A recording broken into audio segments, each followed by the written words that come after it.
What's up, guys? What's up, everybody?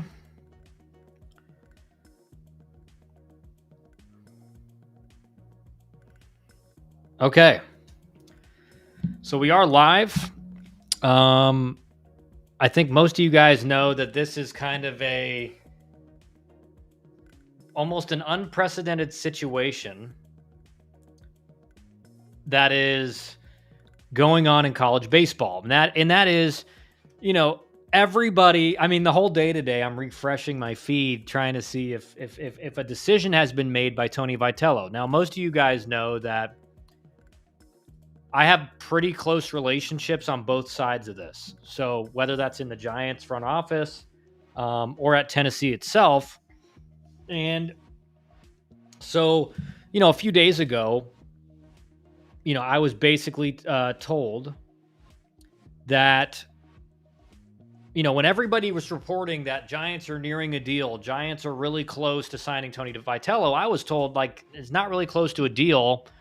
And, there's no decision has been made.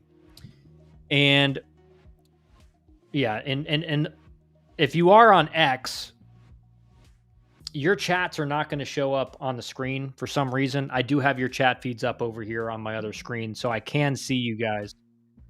If so, I do see what you guys are saying if you're writing on X. Now, I think you're seeing fan base from the Vol side. You're seeing the Giants fans, and I'm seeing a lot of Giants fans saying, "Man, I don't know if we want this guy." He hadn't accepted the offer yet. Man, he should be accepting. This is an offer of a lifetime. No coach has gone from college to the professional ranks. And so I thought I would give you guys an idea of what could be holding up this deal. Because I think a lot of people don't have the perspective of just how different being a college coach at one of the premier programs, obviously a self-built premier program. Tony Vitello took over a Tennessee program that was in the dumpster. And the difference between that and going to a major league organization and being the manager, there are stark differences. So I thought I would lay out on this stream exactly what I think is going on. Again, I have heard some things from people, some rumors. We can kind of get into that too. But for the most part, I don't even think I need that. I think I understand completely why it's taking Vitello, why he's taking his time with this decision. And I think rightfully so. I think it's warranted. So let's start with the Tennessee side. And let's start with Tennessee versus, being a major league manager. And we'll start in a second. I just want to acknowledge all you guys in the chat that are chatting. What's up, Zach? Barks, what's up, man? 954, what's up? Canes, what's up? The scouts at our fall ball game think he should take the job. Yeah, well, I mean, again, we'll get into it. This is NorCal Sports Talk Live. What's up, NorCal? This is do or die for the Giants. If they can't land Vitello, it's a wasteland out there for other potential managers. Speaking a lot that Buster's second choice is a college coach with zero pro experience. True. Now, here's what I will say.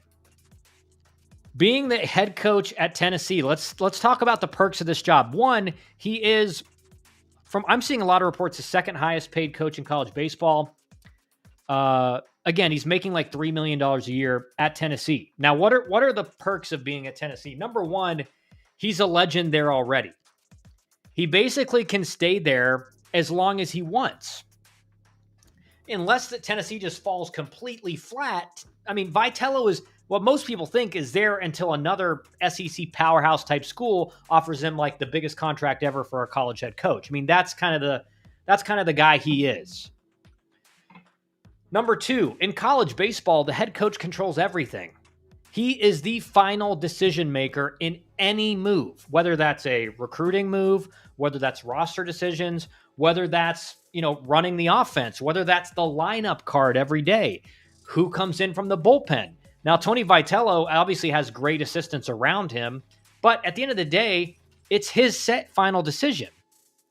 It's him who makes the decision. Right? So keep that in mind. Like I said, at Tennessee, he can basically stay there as long as he wants, meaning he's making $3 million or more for probably the next 10 years or more, at least. right? Unless something just terrible happens, which probably won't happen, is what I'll say. Because listen, Tennessee is in such a good position. One, in college baseball, also, if there's other good players out there at lower levels or even at other schools in the SEC, ACC, etc., he can get those guys in the portal next year because Tennessee is somewhere that everybody wants to play. That's a huge perk. He's not dealing with major league roster constraints. The people he's competing against, he can't just, hey, we can give you more money next year if they're under contract. Right? So it's different. Again, the control piece, that is huge. Now let's talk about the major league side. What are the benefits of that? And what are the negatives in my view, which I think a lot of people are missing.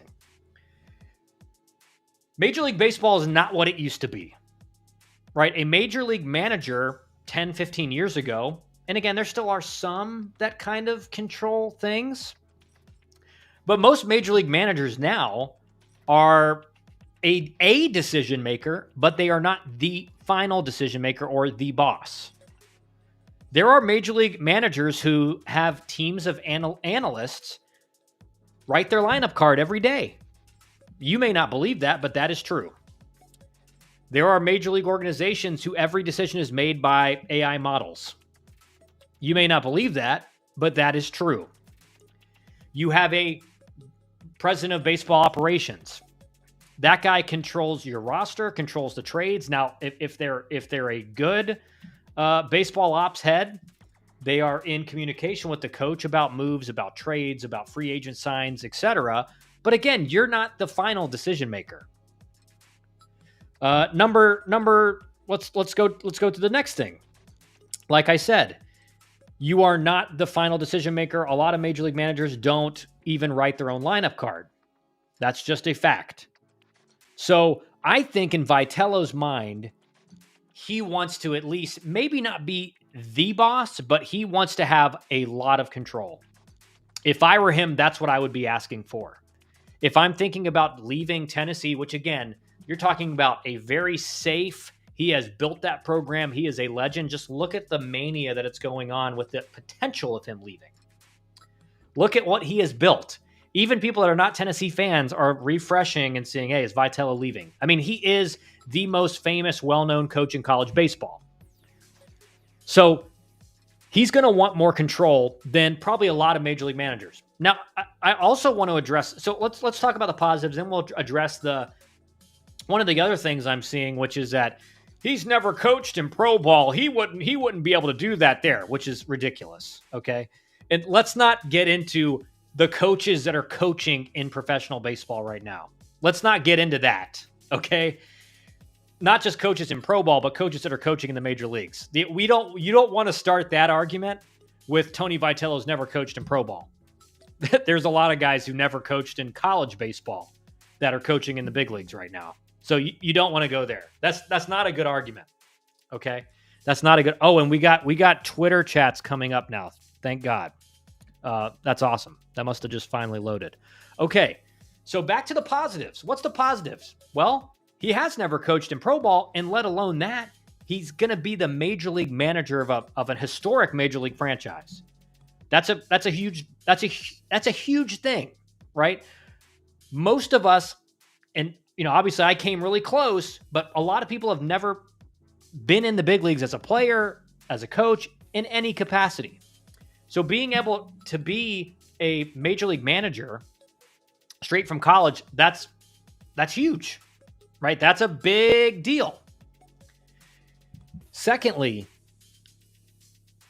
you're getting to be a part of a historic franchise that I think is being run with Buster Posey. I think that's a guy you want to, I think that's, as far as head of ops department, you can't get much better, right? He's a former player. He understands how analytics should be used versus just being blindly used in every regard, even if it's hurting your team and you're not willing to admit it.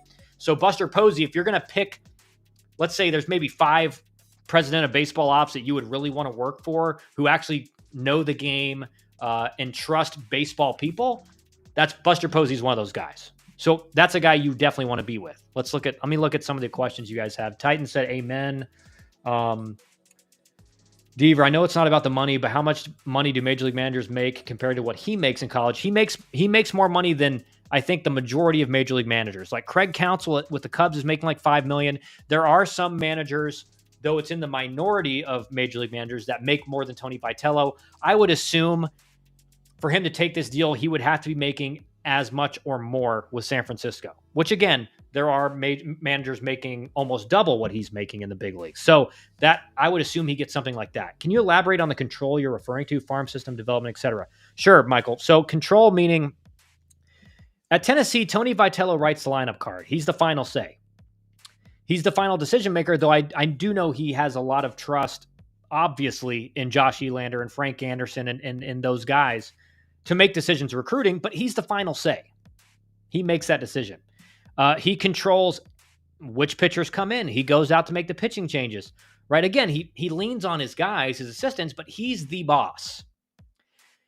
With the San Francisco Giants, Buster Posey is going to be his boss, whether you want to admit that or not. Now, again, I do believe that Buster Posey probably is a collaborator and works very closely with the manager. So he's going to be as close to an equal footing with that president of baseball ops as you can be. But in most major league organizations, like the president of baseball ops is the boss, especially nowadays.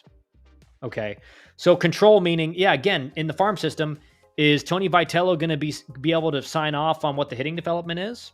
Right? Because I'm sure Josh Elander, when they took over at Tennessee, like Josh had to be like, hey, this is what I want to do with the hitters. And Tony had to say, yeah, that's fine. Or I don't like that part. Or maybe we add this part in. That's something. So as far as control, he has total control over everything Tennessee baseball. Everything. He's the final say in every decision. With San Francisco, he would not be the final say in at least a lot of things. And again, it depends on how Buster Posey runs things. Like I said, there's president of baseball ops that have their analytics team go in every day and write the lineup. The manager doesn't do it. And what they'll say is, oh, he's making the decisions, but it's like, no, he's just agreeing with the analytics team because if he doesn't, he's not going to have a job, which that happens. That's in a lot of major league organizations that run like that. A lot. Exactly like that. And I have the stories from coaches to prove it, right? So I'm not making that up. And anyway, so that's what I'm referring to, Michael, is he just has way more control at Tennessee. He is the boss. In San Francisco, he's a boss, but he's not the boss. Zach, it would be the equivalent of Kirby Smart leaving Georgia for the NFL. Wouldn't make sense unless he would get part ownership or roster management. Exactly. And so let's get back to the perks of being in the major leagues. Again, you're riding on chartered flights across the country. You're in the big leagues. That's pretty much the biggest perk that I can see. He gets to potentially be the first coach ever to be, win a national championship in college baseball and potentially win a World Series in the major leagues. Like, and also the thing is, I'm seeing a lot of Giants fans that are saying like, why are we going after this guy? And we'll get to the pro experience thing, but it's like he's probably what most consider is the best coach in college baseball over the last decade, right? He took a program from the bottom of the barrel in the SEC that was, barely had winning seasons, let alone like making the SEC tournament, making the NCAA tournament. And he's turned them into a literal powerhouse. Do you think that just happens randomly? Do you think that just happens like, oh, he just got lucky and now Tennessee's like the best program in the country? No, what that means is, one, he's a very good coach. Two, he's identified assistant coaches that are also very good at their job. And three, he is an excellent, excellent evaluator of talent. All three things of those. You do not take a team literally in like a year or two and turn them into a national contender every year. It's funny. Here's a story is, me and Josh Elander, his assistant, his associate head coach and recruiting coordinator and hitting coach, we played together in pro ball for a couple years before Josh got injured. And then, ultimately he went into the college coaching. And it's funny enough, I got confused. And I thought this past year, I thought Tennessee had won their regional and we're going to the supers. And so I shot him a text and I said, hey, Josh, man, like you guys are making this like, it's like clockwork every year. It's just super regional every year. And he texted me back and he says, "Hey, man, I hope you can like see the future or something because game first pitch is in 45 minutes." And now, luck, I felt really bad. I'm thinking, "Oh God, I hope they win. I hope they make it." But they ended up winning the regional, of course. So like they took Tennessee to being a just super regional every year type team, which is insane. And again, that's not by luck. Canes, my only question is, even if he fails as a coach, he can still get an elite college job or MLB job because once you become one out of 30, it stays with you. Yes, for sure. 100% he would be able to go back to college baseball. For some reason it didn't work out in the major leagues. Now, what I would say is I think he would be successful in the major leagues. I really think that, because I just think, again, we'll get into the pro experience argument and all that. I think, I'll put it this way. I think in the major leagues, if you have the right strategy, I think you can win, and you can win very quickly. Because I think, if everybody's running things the exact same way and using the same formulas that are just like tweaked a little bit differently, where's the competitive advantage? NorCal Sports, I don't care about the lack of experience personally. The Giants have been stagnant for 10 years and need to jar this thing loose. Vitello seems like a once-in-a-generation guy as far as leadership. 100%. One thing that doesn't get talked about enough with Tony Vitello in Tennessee, what gets talked about is, they're kind of the bad boys of college baseball. Even to my disliking in some ways, they are a very raw team. What I would say is what doesn't get talked about with Vitello's Tennessee teams is almost every player plays up to their potential. Right? There's not a lot of guys that you say, he's having a down year. So him and his staff are very good at maximizing their players and getting them to play their potential. And two, they play with their hair on fire. And that's one of the reasons, even though I'm not a big rah-rah guy, I love watching Tennessee because his guys play hard. And I think that's something the major leagues needs. I think, listen, I talk about this all the time. And those of you who watch my streams during the college season last year, this. I can't even watch Major League Baseball right now with how the game is. I turned on the playoffs last night, and we can talk about that after the Vitello stuff. But you got runners on second and third, no outs. I think it was the Mariners, and it's like terrible at bat after terrible at bat, like 3-pitch strikeout. We can't even get a ball in play. And again, what the people that don't know the game will tell you is, well, the pitchers are just so much better now. It's like, no, like the hitting that's being taught, the way hitters are being developed at the major league level and at the minor league level is terrible. They don't get taught how to hit. They get taught how to swing. And that's the difference.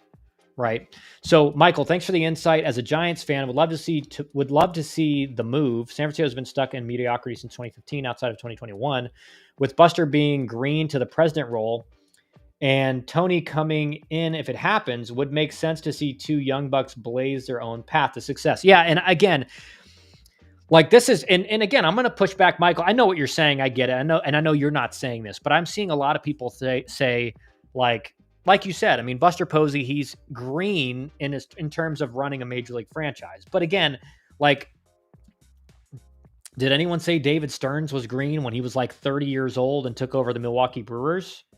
And again, I think David Stearns gets looked at as like, man, he did a great job in Milwaukee. I think he totally underperformed with the rosters he had. Right? They had major league caliber rosters, but he was scared to death to make trade deadline moves. And you look at the Braves and Anthopoulos when they won the World Series, they weren't even in first place, and he was like, "Nah, we're going for it," and they won the World Series. In my mind, that's the difference between a guy who is a good operator of a major league team versus a guy who's just, again, I think David Stearns was just, hey, I can make the playoffs and keep my job and get an extension. And to be honest, that's what he did. No matter what he says, that's the way he ran the team. So, but no one said that about David Stearns when he had no experience and basically he was, a front office guy with the Astros at like 28, and he had no experience in the game prior. Right? That's my issue. Is like Buster Posey is a World Series champion. He's been in the major league, been involved in the major leagues, played, etc. for a long time. Like he knows exactly what he's doing. And I don't know why my lighting's all messing up right now. Probably because my hands got too close to the camera. But I think Tony's going to be fine. I don't think that's an issue. No one needs to worry about Tony not being able to walk in and command the clubhouse. He has charisma. And again, I think, what most people don't understand is I think in some regards, there's more strategy involved in college baseball than in Major League Baseball, or at least equal, right?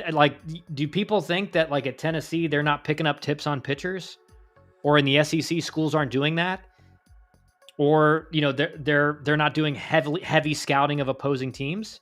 He would just have more access to. He would just have more personnel to do that now, and obviously what he's done has worked at a major college level. And again, like Major League Baseball, if you watch Major League Baseball, it's like you build the right roster, you can come in and win right away, because so many teams are doing things. Let me see if I can get this to stop. My gosh, there we go. Okay. All right, so let me get back to some of your questions. I'm praying. Let's see. Yeah, Michael said that. I'm not going to lie. I might stay in college and be an absolute legend. Deaver. Canes, I'm praying he leaves. I mean, we'll see, man. I think I gave you guys an understanding of why this decision is taking so long. Titans forever. He should wait for Tennessee to get a pro team, and if he wants to go there, then fine. Yeah, and again, there probably will be an expansion team in Nashville sooner rather than later, so that's definitely a possibility. Let's see. Would he be able to take some of his staff with him? I think that would be part of the decision making as well, Nancy. And good to see you again, Nancy. I think part of it. I think he wants to be able to hire his guys, right? And I'm sure Buster will say something like, "Yeah, we'll collaborate on that." But I think part of this is, listen, he wants to have more control than your average, let's call it first-time manager in the big leagues. I think he wants to have a lot more control, and I would be the same way if I was him. Because the allure of the big leagues is one thing, but if he's going to go to San Francisco and basically be told what to do, why the hell would he leave? Right? And again, knowing what I know about Tony Vitello, I think if that's what the offer was, he's not taking it. So I think a massive part of this decision for him is, does he get control, or at least a lot more control than people think? That's got to be the decision. Because again, the big leagues is great. Don't get me wrong. That's something every person dreams of. But when you're at Tennessee, you're making $3 million a year. You're not. It's not like you're going to get this massive pay raise, even though I'm sure he would probably get more money in San Francisco. I don't think he's going to leave unless he's getting more control than people think. I think 100% that's the decision. And again, like you guys are bringing up great questions. Why don't the Braves go after someone like Tony? Who knows? Maybe they are. Maybe that's why this has taken a while. Maybe Atlanta's in there as well. I would doubt that, because I do think that would get out at some point. Someone would get that and leak it to the media. So is that a possibility? Yes. I don't think that's probably happening. I could be wrong. Elander would get the head job at Tennessee. I do think so. Again, what I one of my friends was talking to me about this, and what I said is, I think it would either be one of two things. You either name Josh Elander or Frank Anderson the head coach like almost right away, or you give one of them the interim title, and that way you're not paying a head coach's salary, or at least another bigger salary. But then you judge how the season goes, and then you either give the interim guy, whoever you name, the head job, or you can now at Tennessee, you can pretty much hire whoever you want, right? I mean, it's like it is pretty much the premier program in college baseball, or certainly one of the top 3 right now. So I think, in my view, that's the way it would go. You would either get that, but back to the Giants and Tennessee. So I have a gut instinct, and I have heard a few things that he is seriously considering taking the job in San Francisco, right? That doesn't mean he's going to. That doesn't mean it's going to happen by any stretch of the imagination. But from what I have heard, he's leaning towards taking the job more so than leaving. And one of the things I think is evident of that, Who Wants to Live in San Francisco? Hey, I don't disagree. Okay, I'm much more of a Knoxville guy, like small college town guy, than San Francisco. So I understand that. But what I would, and again, that's not to say that San Francisco isn't like this beautiful place, but there are some things, some issues there as well, right? As I've had plenty of buddies that played there, and I've heard plenty of stories, and I think everybody knows that. Like, if you're being honest, I think everybody knows that. Cost of living, 100%. That's why I do think he will make more money at San Francisco, even though from what I've heard, and I don't think I don't think a potential pay raise is any of the decision. I think it's all about the control. But the longer this goes on, guys, for the San Francisco Giants fans watching or the Tennessee fans watching, and again, I'm just giving you my honest thoughts and from some of the things I've heard, the longer this goes on, I feel like it's more likely he is going to San Francisco, right? Because if he wasn't going to leave, he would have said it by now, right? It's one thing to take a few days. But usually at this point, if a coach is staying, like today would have been a great time with all those fans there trying to get him to stay, which again, it's obvious. Like, he's not only a phenomenal coach, he's not only built an amazing program, but he's built an amazing fan base at that stadium, right? I mean, that place is packed every night because of Tony Vitello. Don't get it twisted any other way. Now, obviously one of his former players and one of our former clients, Drew Gilbert, it's been said that he is one of the people that's really trying to get Tony to take the job. Ultimately, I feel like this is going to come down to, will he be given enough control to satisfy him? That's it. It's not about the pay rate. Again, the fact that it's the big leagues is obviously involved too, right? If it wasn't the big leagues, there would be no consideration. But a big aspect of this is the control aspect.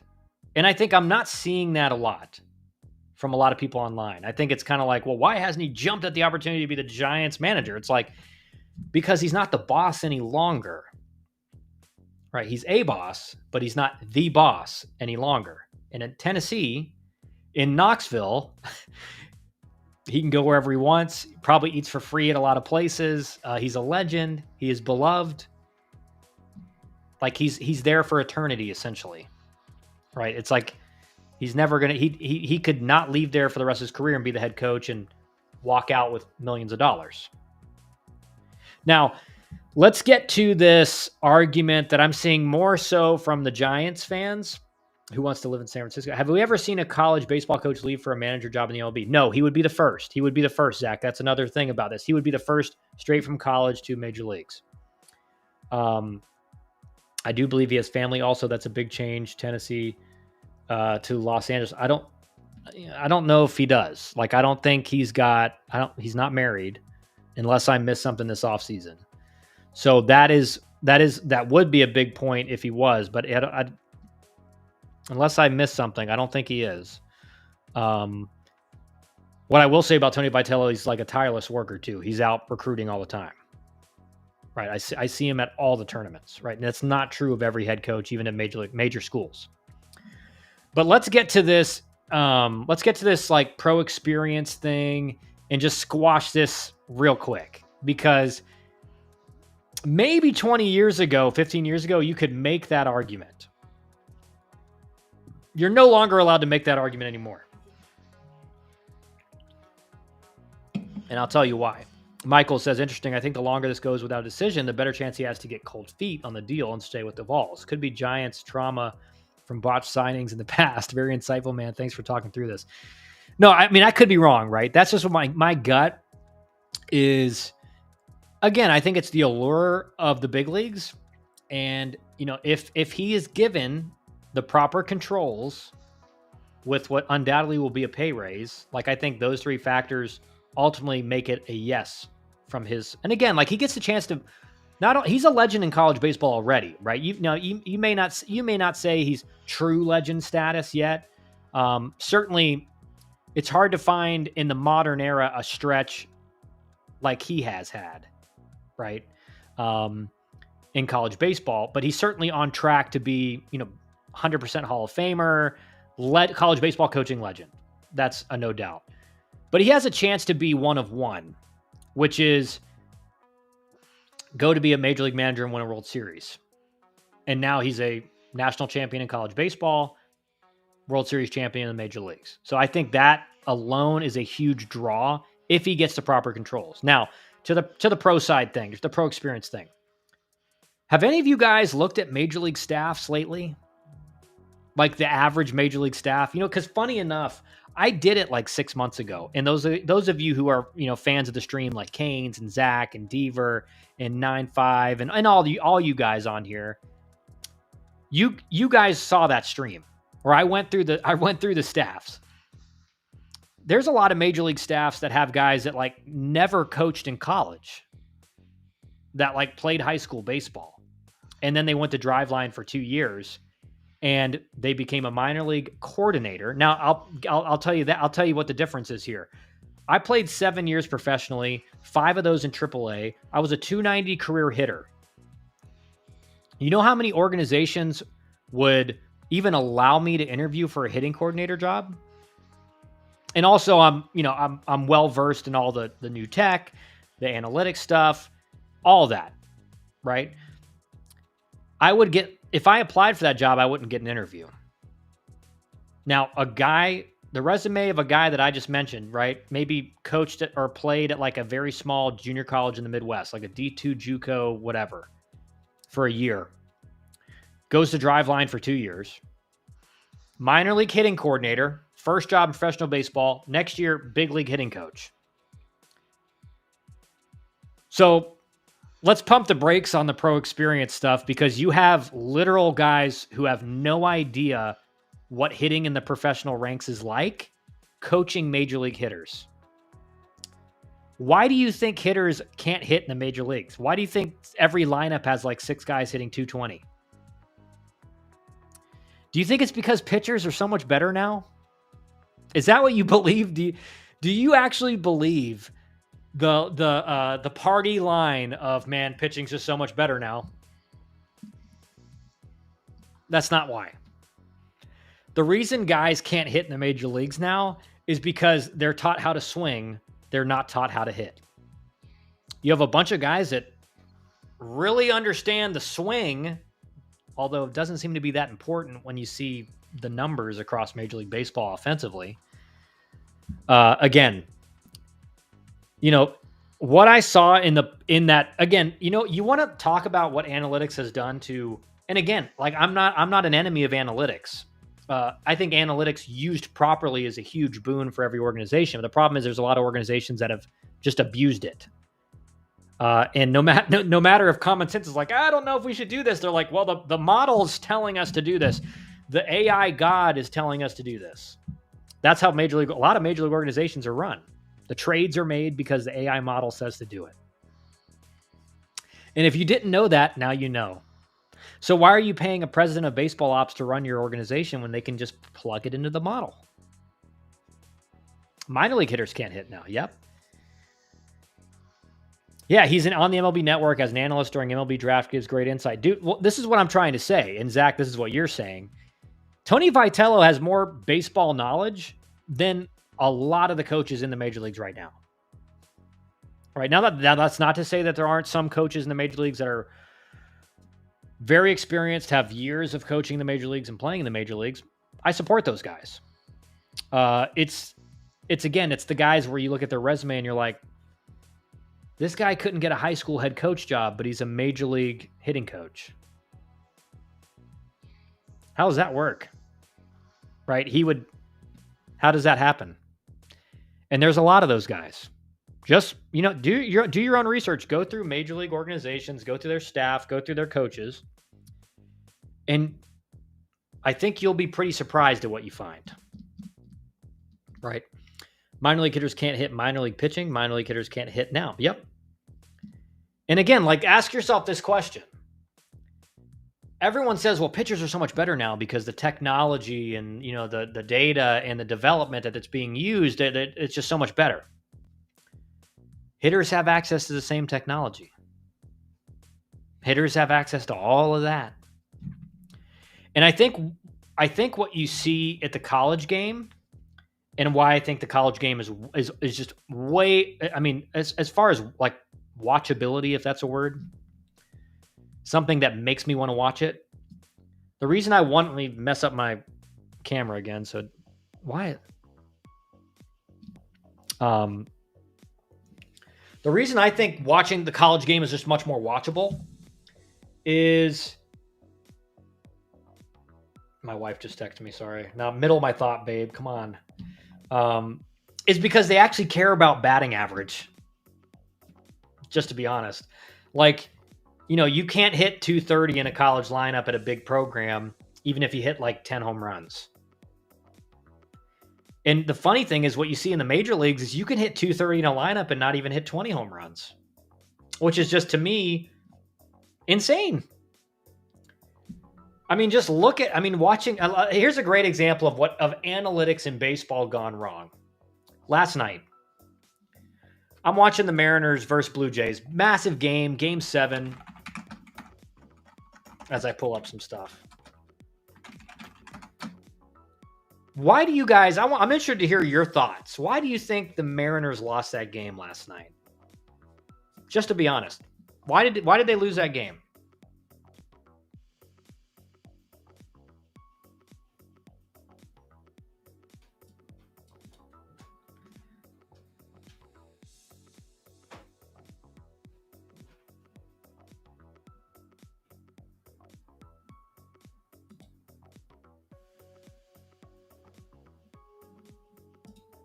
I want to hear what you guys think. The reason for them losing this game.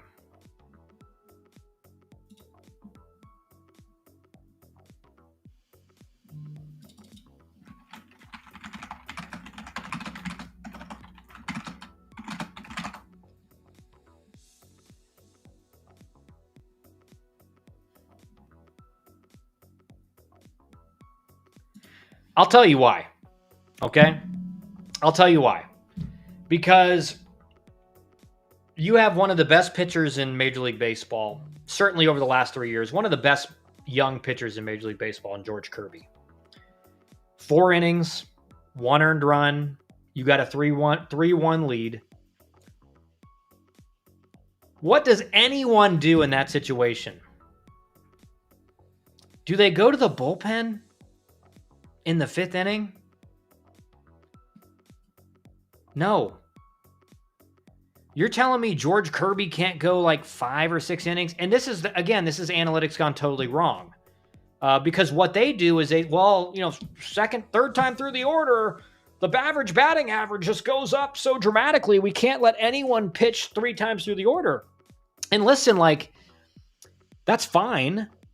I get that argument from a statistical perspective.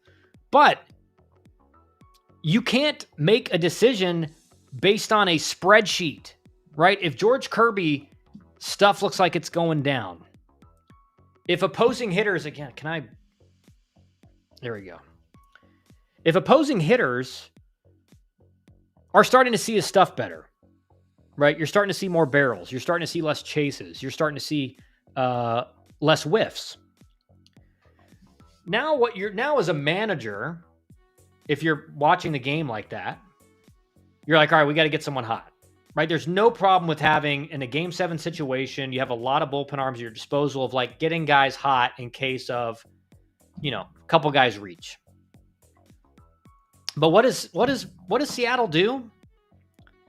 They pull one of their best, arguably their best pitcher, one of their best pitchers, and certainly one of the best young pitchers in Major League Baseball over the last 3 years. They pull him after 4 innings. And they go to, again, I'm like, the announcers are saying this, and I'm just like, what are we doing? We're bringing in Wu because he's our best arm. He's the Mariners' best arm. They're going to bring him in. And I'm like, why are we bringing in our best arm in the 5th inning? So we can pitch a couple innings and throw up a few zeros, and now we don't have our best arm for the 3 hardest innings in the game? And again, this comes from a disconnect of just not understanding the game. They don't understand that there's a difference psychologically when you're closing a game out in the ninth inning, game 7, or eighth inning. Oh, we only got 2 more innings left. You need your best arm in that situation. I think John Smoltz did a great job articulating that. John Smoltz said it. I mean, game 7 is different. The playoffs are different. Pitching in the late innings is different. It is not the same. See, an analytics guy, if he's true to his beliefs and a true believer in analytics, will tell you there's no difference between any inning. Every inning's the same. Because on a spreadsheet, that's true. But inside a human being, it's not true. And until the game is played by computer people on spreadsheets, that will never be true. And so the Mariners lost, or at least you could say their loss can be attributed to that decision. That decision. Michael, that scenario reminds me of when Tampa pulled Snell in the 6th in 2020. 100%. 100%.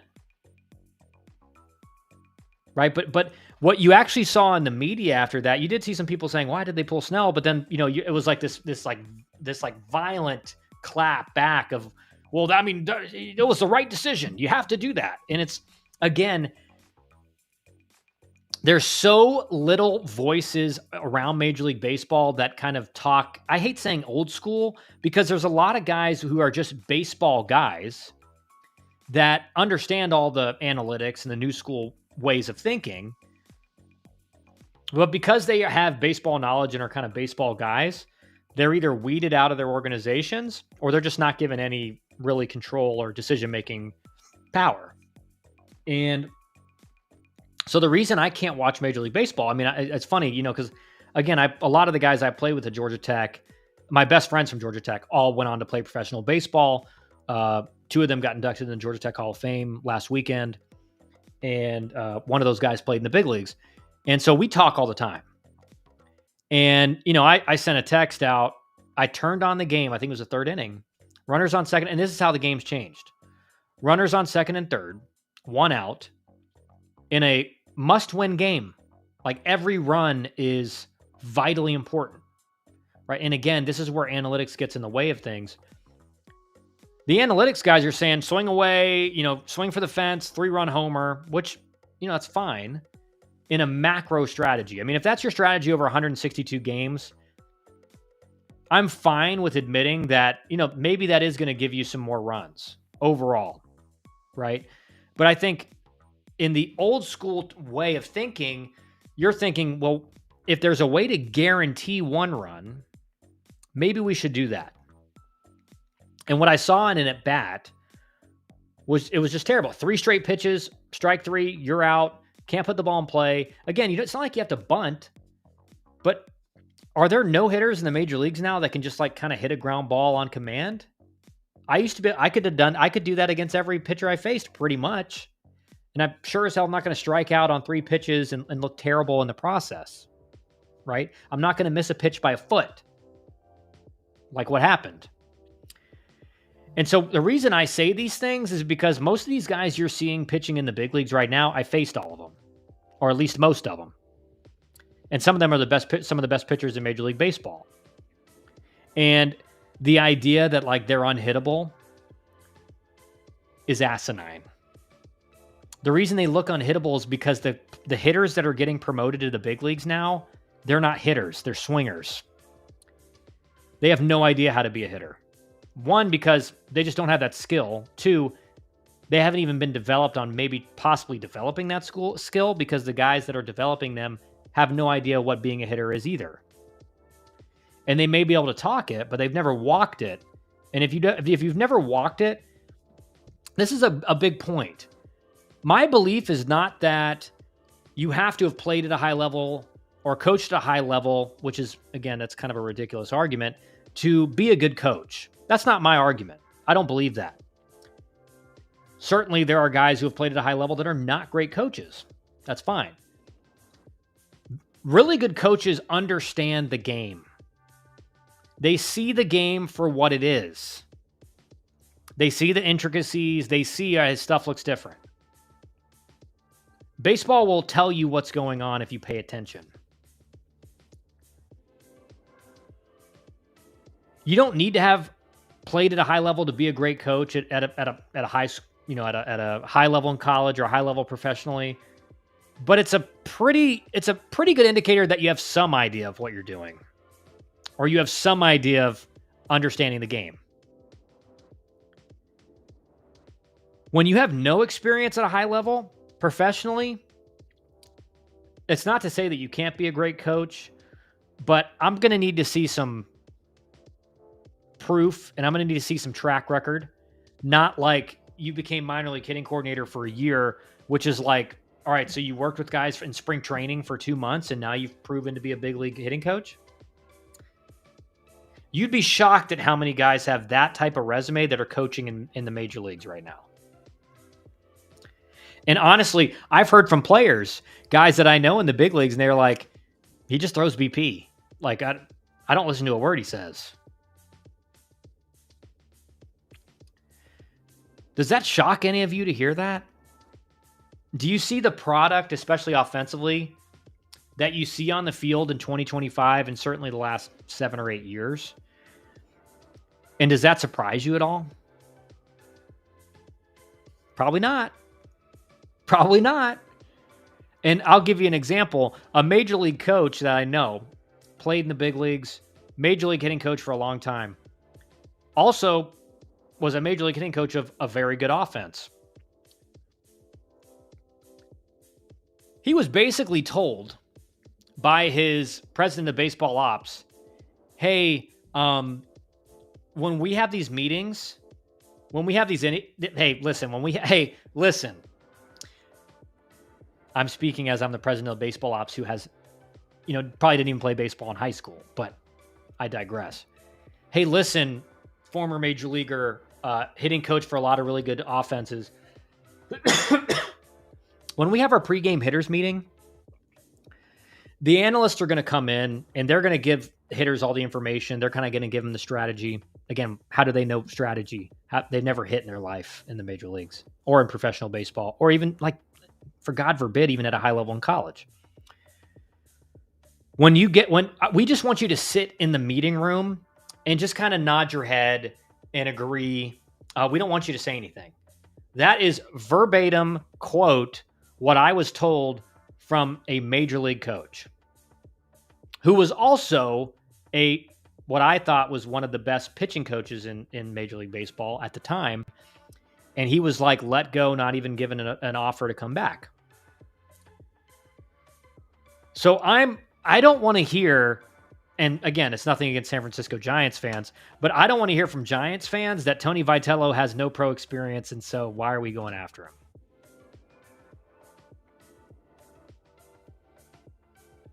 I'll tell you what, he can manage a game.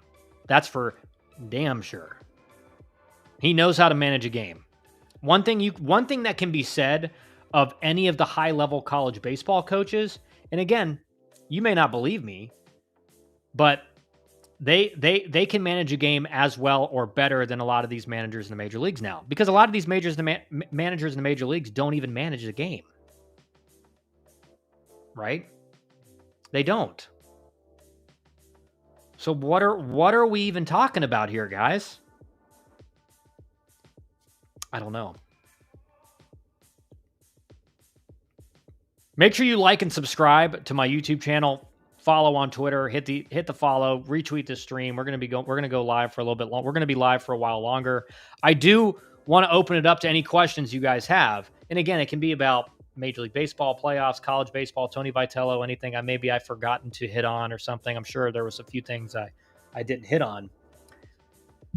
But I think I gave you guys some valid reasons to why Tony Vitello may not just be like falling on his face to get to San Francisco.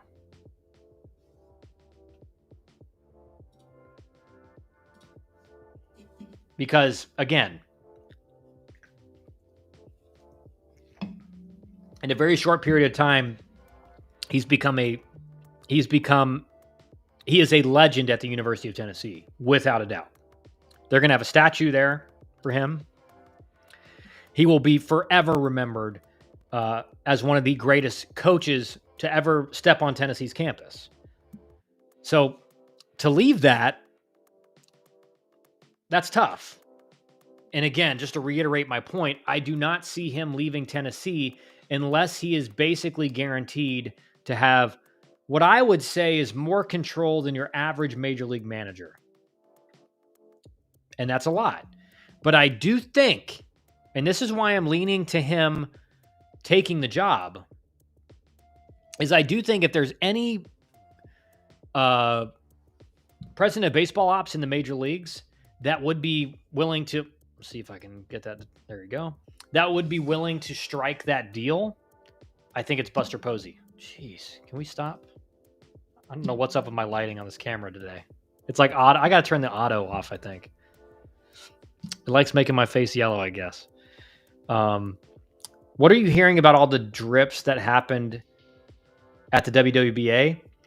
Oh, sure. So, I mean, those are cut and dry. Guy hasn't developed the way we wanted to, and you're not going to be a player even like. And again, this is the thing that sucks is, I feel terrible for those players that are getting cut.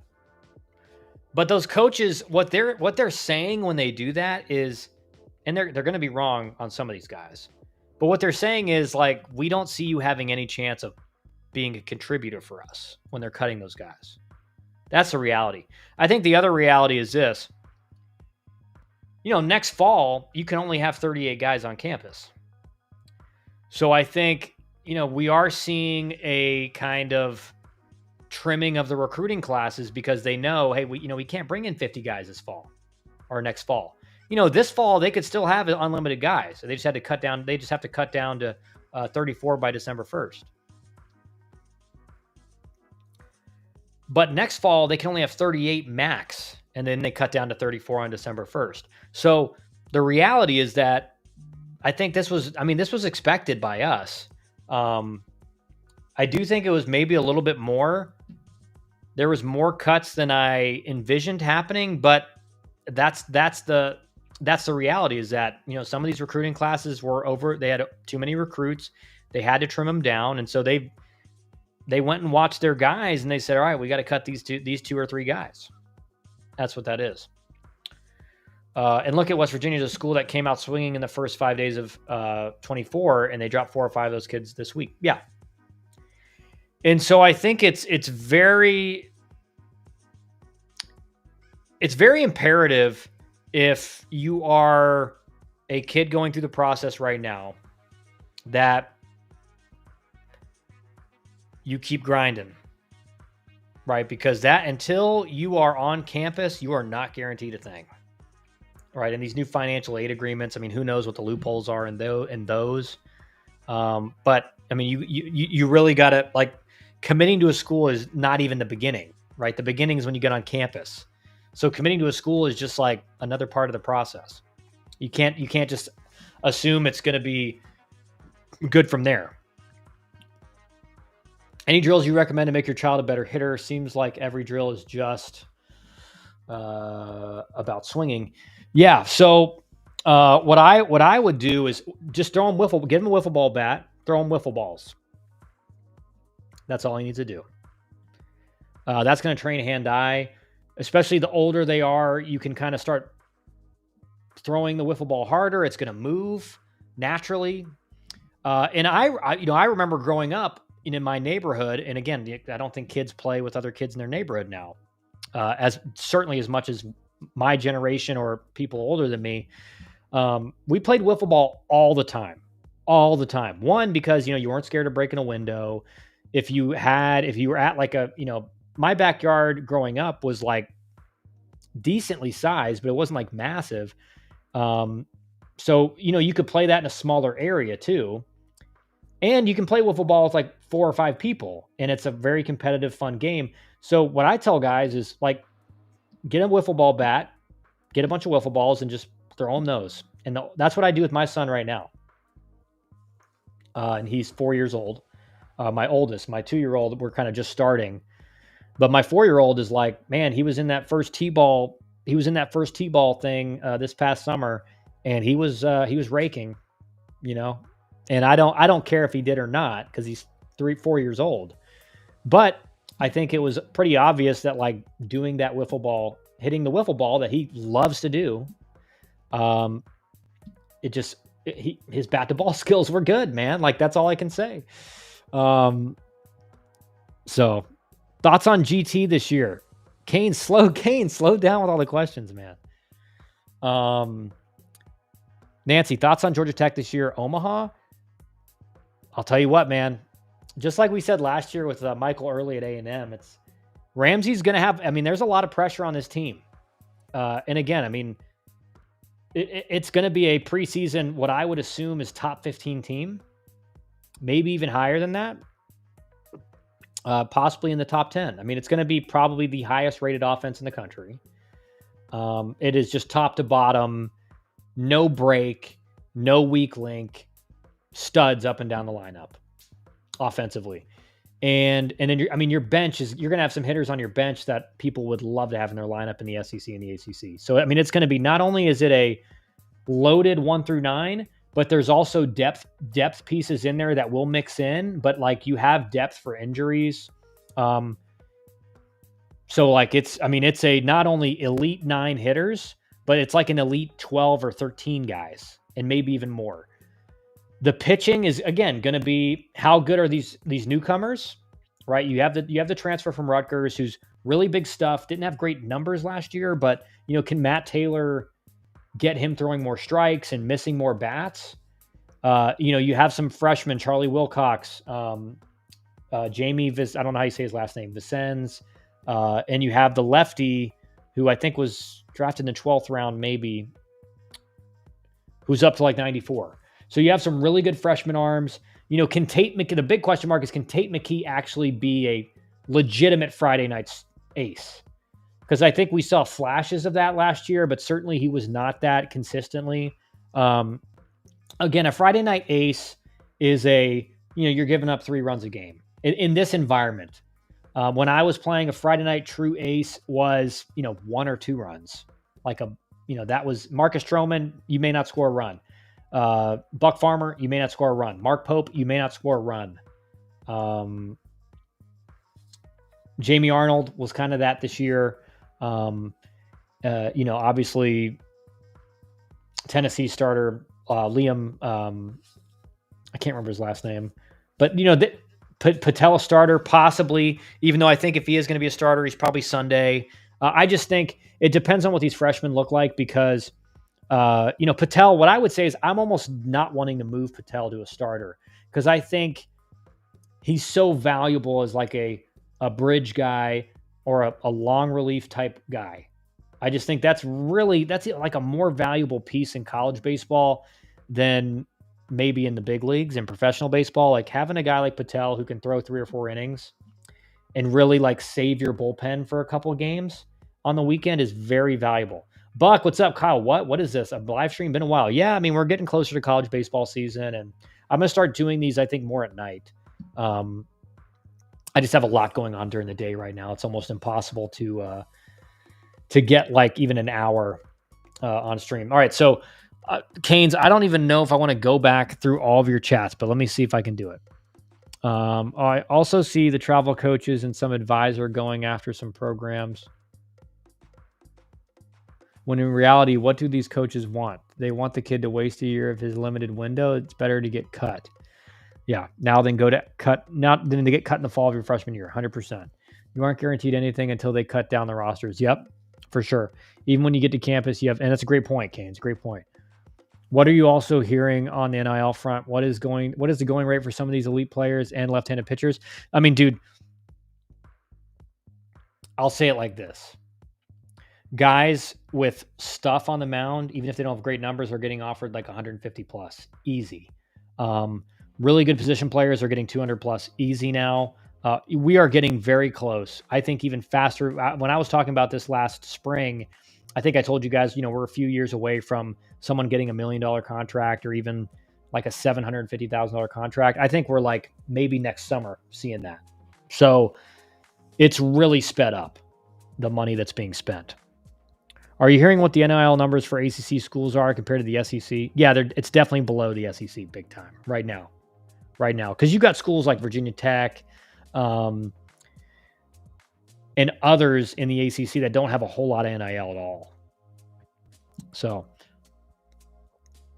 and is Coach Wren going back to the high school coaching this season with Coach Pope? I have to figure that out. And you know, I see Mark fairly regularly, and I have to figure that out. I'm not sure. I don't know if I can do it yet. I told him as soon as I know schedule wise that I can do it. Because again, I don't want to do it if I can't show up to every practice and be at the games and stuff. So I don't know yet. If I don't do it, I will most likely be doing the broadcast of Georgia Tech again. So I have to.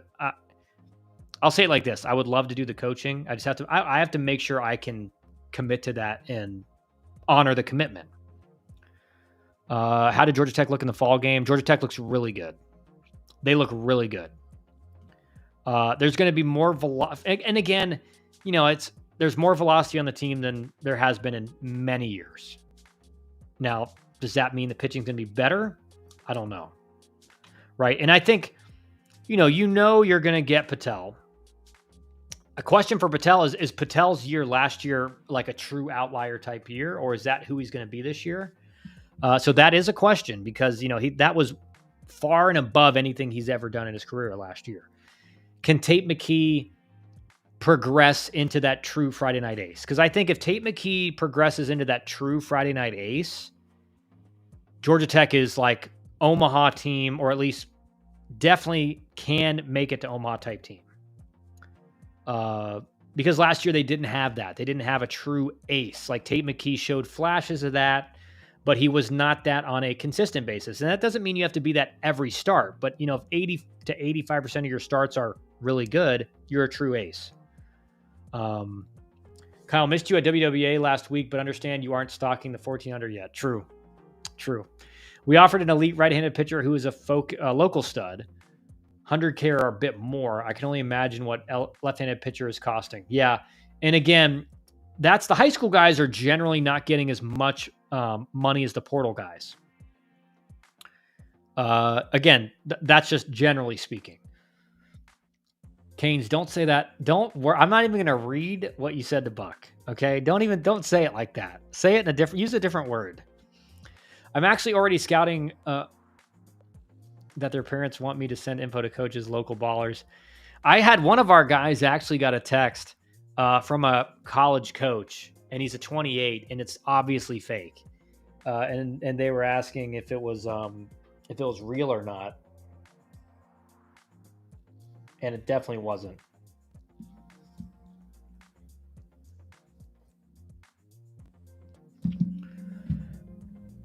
Well, did you see my son give up 0 earned runs in Jupiter?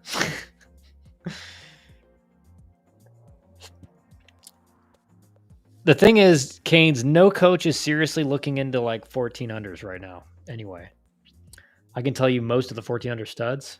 I'm spamming the coaches about the shortstop from New York, Michael Jimenez. He is one of us. He has us as one of his dream schools. 2028 recruiting is already happening. Well, that's one thing. But I mean, like, to call that recruiting, I guess you could call it recruiting, maybe.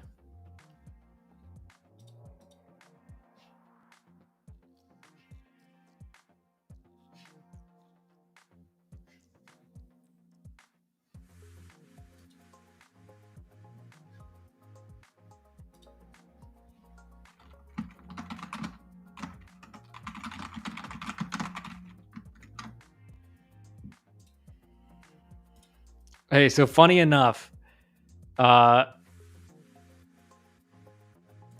this guy commented on my stream. He says, the fact you said in your video, the jump he's making is no big deal.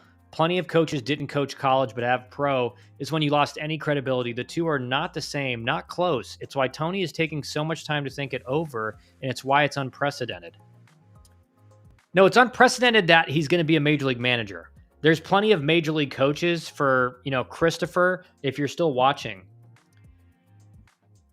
There's plenty of major league coaches that are coaching major league players that have never played the game or coached the game at a high level. until they became like a minor league hitting coordinator for a year, and then they're a major league coach. There's plenty of them that have virtually no experience if you looked at their resume. I haven't heard anybody complain about them, except for maybe me and the people that watch the stream. But you acting like, again, let's see here. I'm going to assume, Christopher, you never played professional baseball. I'm going to assume you didn't play college baseball at a high level. I'm going to assume you have no idea what a major league clubhouse is like. I'm going to assume you have no idea how major league front offices work. I'm going to assume you have no idea what you're talking about. And because of that, I don't care if you think I'm wrong. I'm not wrong. I know what I'm talking about. But I appreciate your comment and boosting the feed. Thank you. What about Junior Cordero? Already hit that 90 South Florida. Another question to you, Kyle. Do you have info on the left-handed pitcher who flipped from Georgia Tech to UF? Was it NIL flip? I don't really see why he would do that. Yes. I don't know the reason. I would assume. So long story short, he was one of my clients. I did not know he decommitted until Ramsey called me or texted me about it. I was not happy because one, I would have hoped they would have reached out to me if they were thinking about doing that. I want to say something about NIL, especially for the high school players. Just because you are offered NIL money doesn't mean a thing. If you're going to a school that's offering high school players NIL, they're pretty much offering everybody NIL money. So it's not like they offered me money, I'm going to definitely get a lot of innings or at bats as a high school or a college freshman. Not the case. Not the case. And what a lot of schools are doing with the high school players with NIL is they're basically offering a guaranteed amount and then incentive-based structure to reach like 150 or something like that.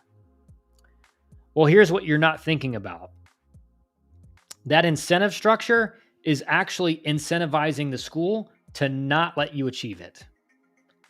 So any red flags you show may end up making it to where you can't achieve those incentives.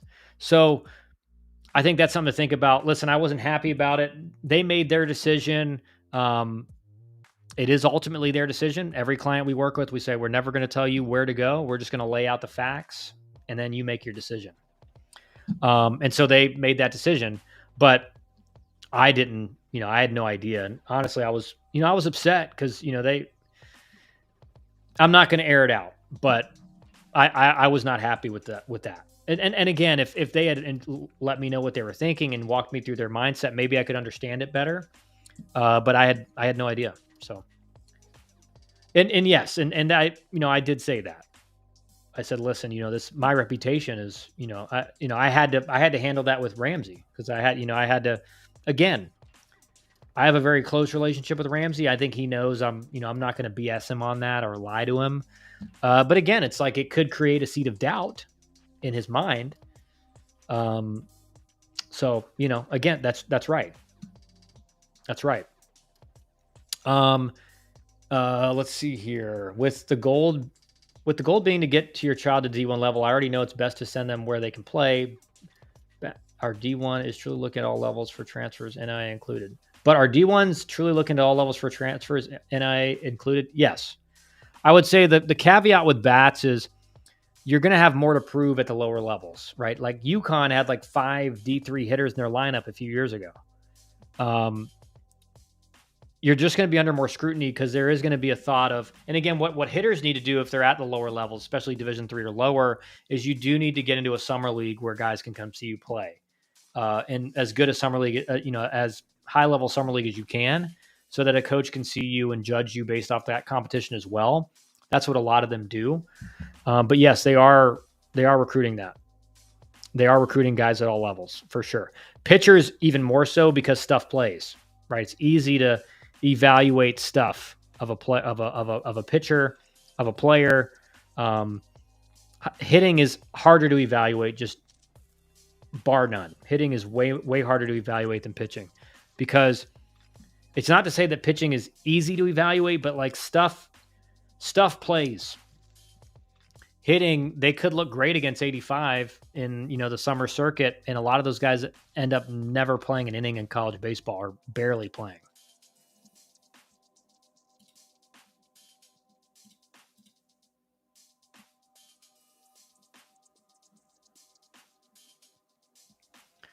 Anyway, burn, mic drop. Yeah, Deaver. I mean, it's like I would never comment on somebody who is, I guess, I do consider myself an expert on college baseball, Major League Baseball, professional baseball in general. I did grow up with a dad who ran major league organizations for 40 years. I was an All-American in college baseball in the ACC. I was first team All ACC. I did play in the minor leagues for 7 years. Probably should have played in the big leagues. 290 career hitter, like 4-time minor league All-Star. Like I know what I'm talking about. I do have buddies in the big leagues that I talk to. I have great relationships with a few major league managers. So I know what's going on and I know how it works. And for someone who has no idea what they're talking about to be like, that's when you lost all credibility. It's like, what credibility do you have? I have credibility. I have credibility to lose. You have no credibility and you probably can't even gain it. So I don't have time for, again, that's just like a troll comment. That's not an argument in good faith, right? I want people to disagree with me, but when you say you lost all credibility because, you have no idea what you're talking about. And then it's like, well, how do you know what you're talking about? And that's what I'm taught. And that's when I say, to be a great coach in Major League Baseball, you don't have to have played at a high level. It's just a good indicator, you know what you're talking about, right? It's if you're going to make a comment like that, what's your experience in the game that can at least kind of validate for me in some way that you know what you're talking about? And I think you guys all probably agree with me. The 3 Florida schools have 7 JUCO pitchers committed for next year between the 3 schools. Yeah, and that's probably going to grow. That's probably going to continue. No doubt about it. Well, I think we hit a record today for viewership on across X and YouTube. It's basically over 1,000 viewers at some point total. Listen, I'm just gonna have to do nightly streams about Tony Vitello, I guess. I mean, but you can tell I've had a lot on my chest and I've been wanting to get it out. And you guys are a great avenue for me to release that. And I appreciate you. And I will be doing these again. I can't right now. I mean, there's just things going on in my life that I can't commit to I planned on doing it like last month, but there's things going on that I can't commit to like a daily schedule in the middle of the day right now. But I do think I am going to do more of these at night. So I appreciate you guys like Canes and Buck and Deaver and Zach and Nine and all you guys, Nancy. I appreciate all you guys, like me having not done a stream in a while and like jumping on and like act like we never had a little break. So I appreciate that. Definitely going to be covering this as it continues, this saga as it continues.